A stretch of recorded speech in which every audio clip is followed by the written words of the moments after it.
So, another question was submitted to us, and it was, why did Owen say no to Blue at the end of Jurassic World? If you guys remembered, at the end of the fighting scene between Rexy and Indy, Rexy left and Blue remained to then stare at Owen as if waiting for a command.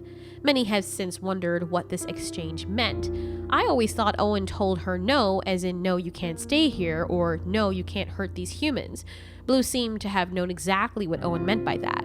From our perspective, we've never seen Owen communicate to Blue in that manner, but we have to also keep in mind that much of their bonding experience was done off screen. Owen imprinted on the raptors since they were babies, and Blue is almost an adult in the film. From what we can see, Blue and the other raptors seem to rely mostly on Owen's expressions.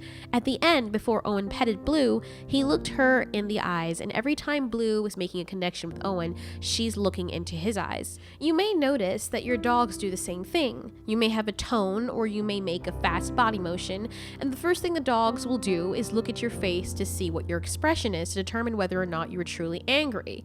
Intelligent animals, specifically carnivores, who have fairly good eyesight, seem to rely on facial expressions heavily. Try this with your dog or cat or your ferret. Carnivorous animals take their social cues from facial expressions, noises, as well as body language, whereas herbivores specifically rely on sounds and body language.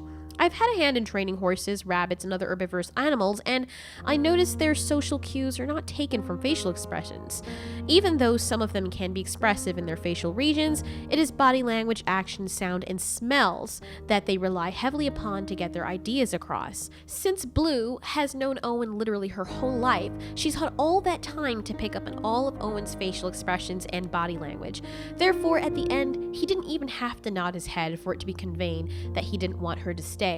This may be hard to believe, but even animals such as leopards will use only the tips of their tails to convey a message, such as "stay here," "get away from me," "come here," or "I'm not a threat."